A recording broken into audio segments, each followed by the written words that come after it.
started chapter control and coordination, and we have studied about neurons. Now we are studying about the central nervous system. Central nervous system is divided into brain and spinal cord. Brain, the main part of the central nervous system, which perform the processing on input data and produce output data. Brain is a vital organ which control the various activity of whole the body, so it is protected by the cranium bone, that is called the skull. जो हमारी खोपड़ी है इसके अंदर हमारा brain जो है वो प्रोटेक्टेड होता है.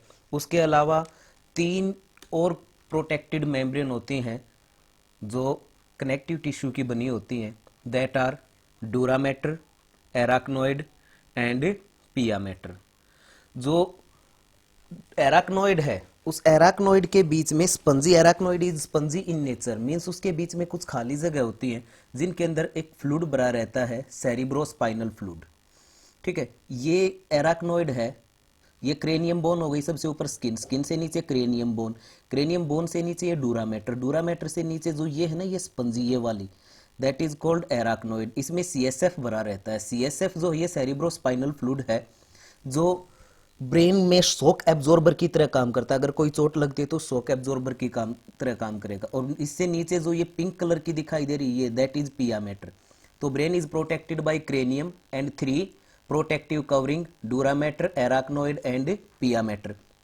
एराक्नोइड जो है ये स्पंजी है, इसके अंदर सेरिब्रोस्पाइनल फ्लूइड भरा रहता है. इसके अलावा ब्रेन के अंदर कुछ एम्प्टी स्पेस होते हैं दैट आर कॉल्ड वेंट्रिकल्स.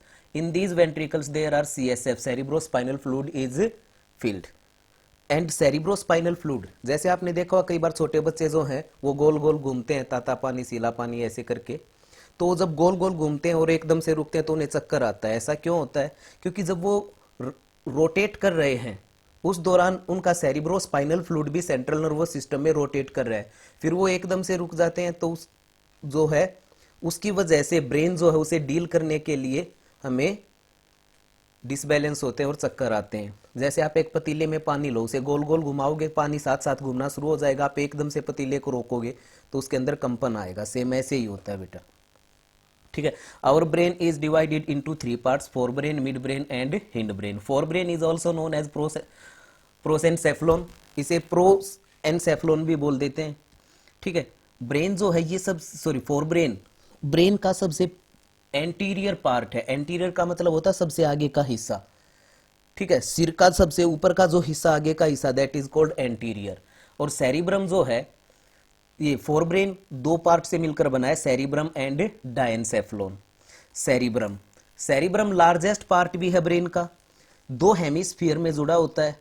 ये एक हेमिस्फीयर, दूसरा हेमिस्फीयर, राइट हेमिस्फीयर और लेफ्ट हेमिस्फीयर. राइट हेमिस्फीयर जो है वो बॉडी के लेफ्ट पार्ट को कंट्रोल करता है और लेफ्ट हेमिस्फीयर बॉडी के राइट पार्ट को कंट्रोल करता है. ठीक है, अगर लेफ्ट पार्ट डैमेज होगा तो वो बॉडी के राइट साइड को पैरालाइज करेगा. ठीक है, यानी अगर राइट हैंड जो है वो पैरालाइज हुआ है, इसका मतलब ब्रेन के लेफ्ट सेरिब्रल हेमिस्फीयर में चोट लगी है, डैमेज हुआ है.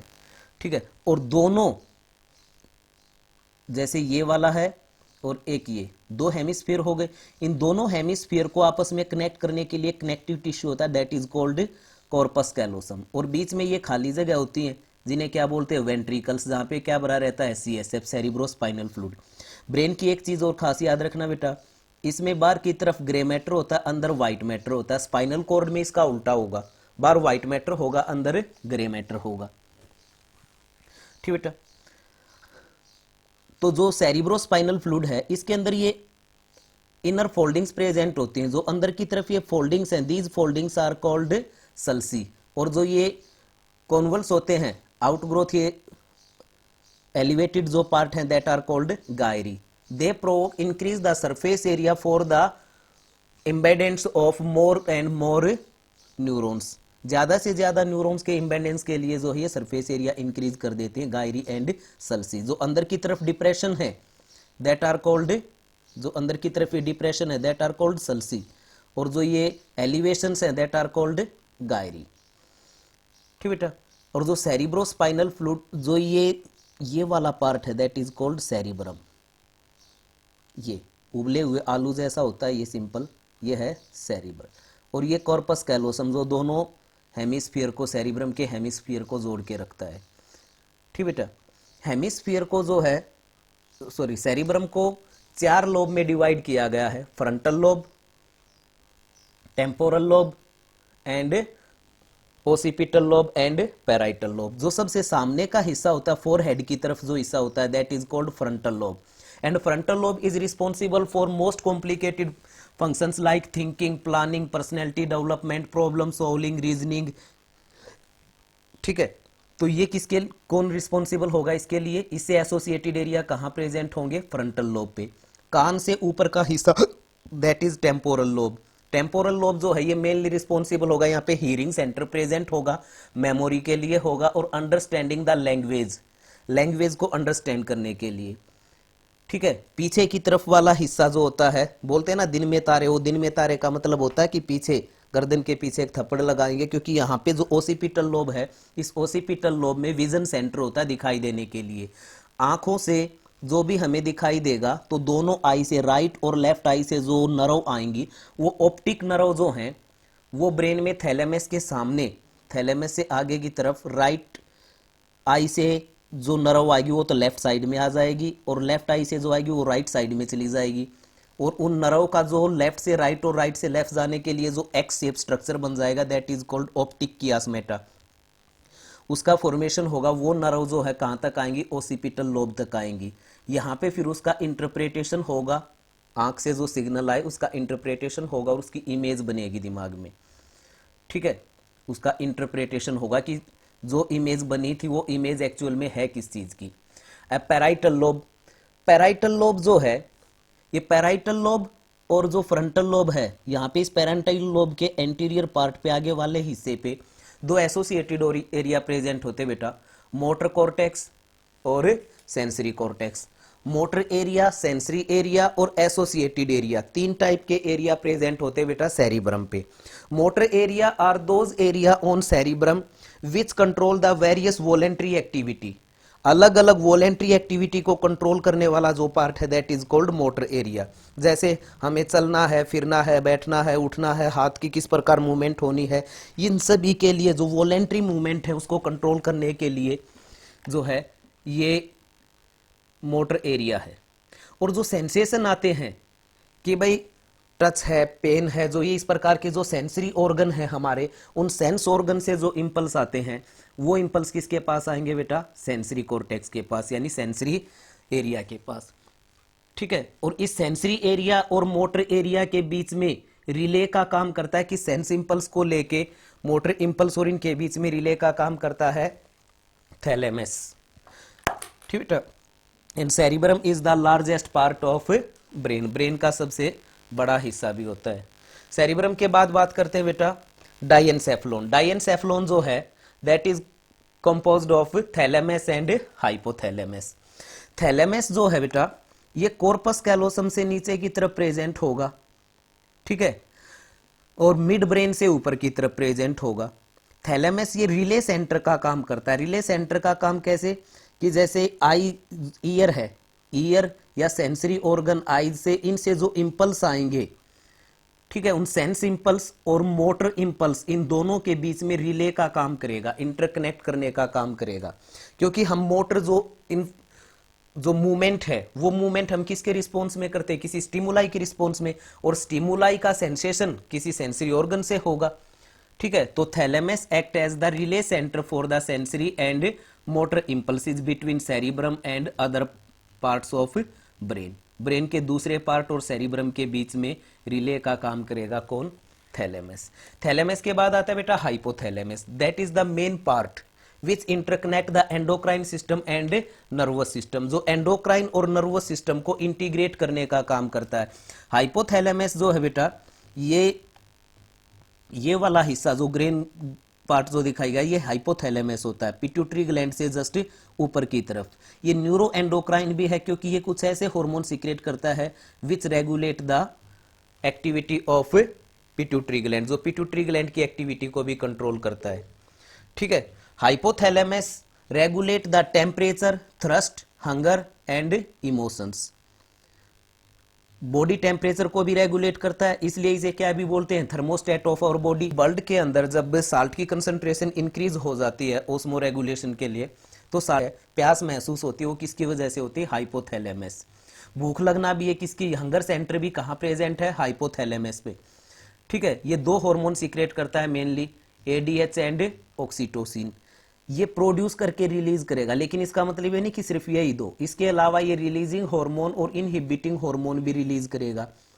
ठीक है, जो पिट्यूटरी ग्लैंड को रेगुलेट करेंगे। लेकिन एडीएच और ऑक्सीटोसिन जो हैं ये जाके एक्ट करते हैं, ऑक्सीटोसिन को बर्थ हार्मोन बोलते हैं, एडीएच को वैसोप्रेसिन भी बोलते हैं।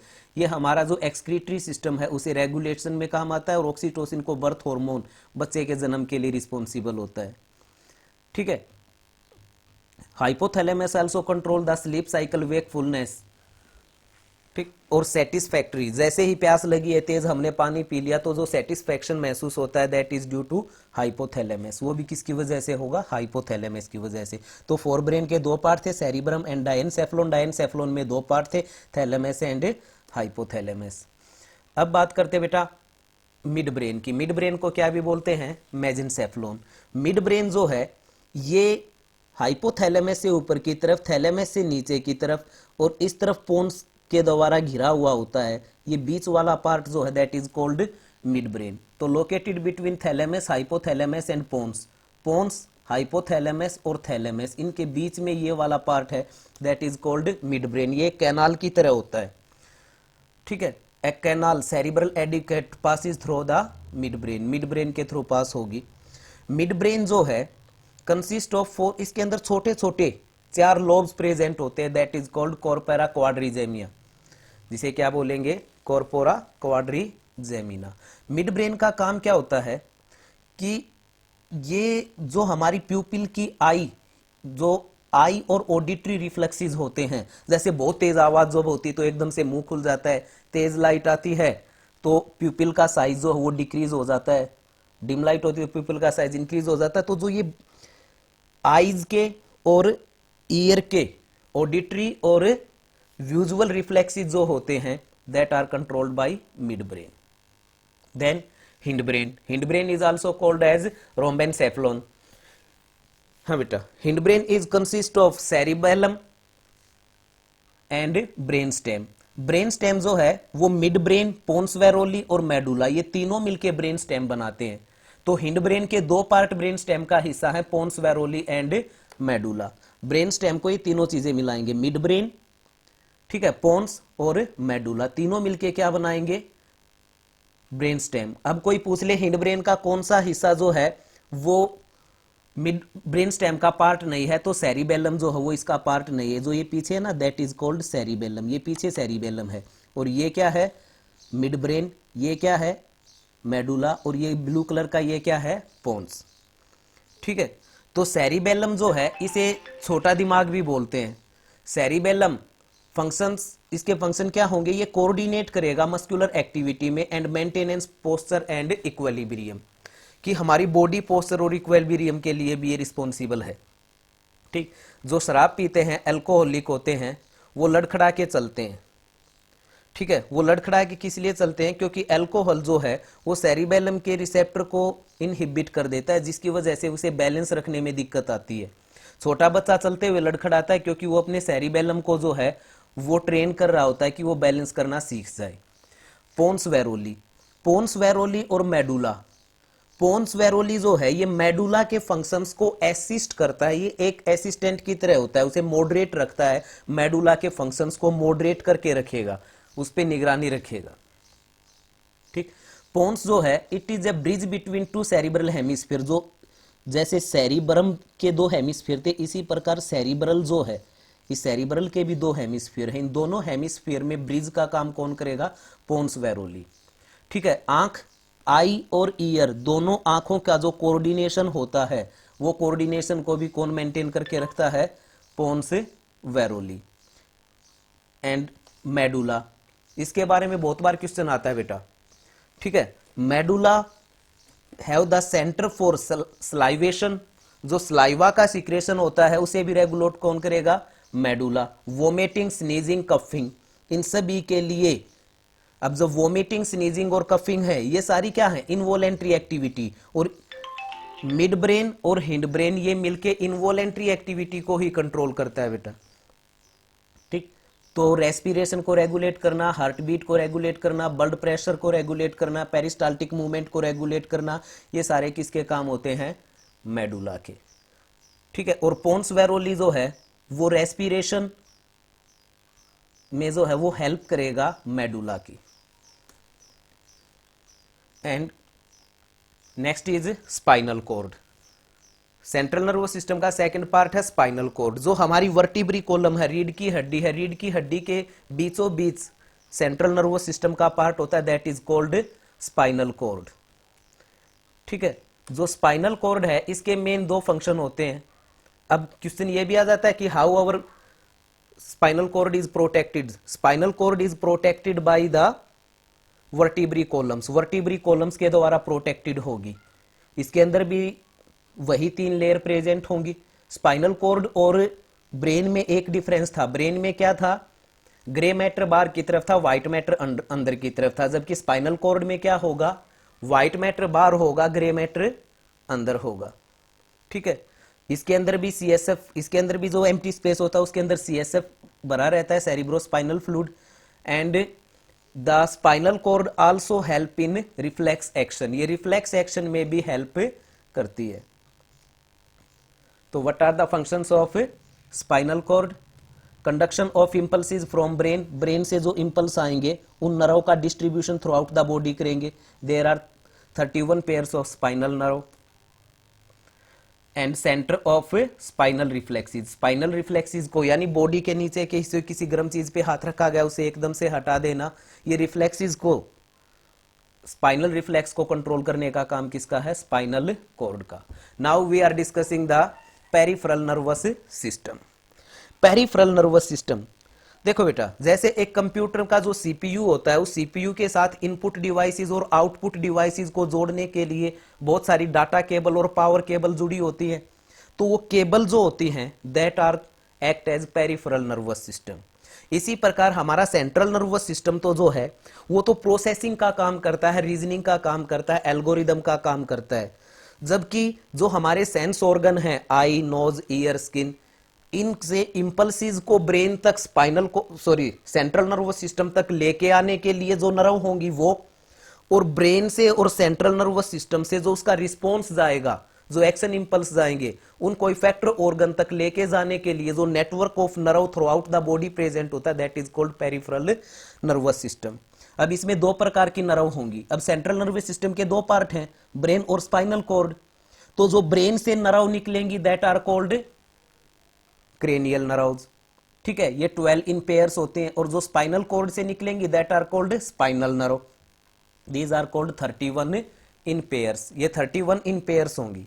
पेरिफेरल नर्वस सिस्टम जो है उसे 2 पार्ट में डिवाइड कर दिया गया, somatic nervous system and autonomic nervous system.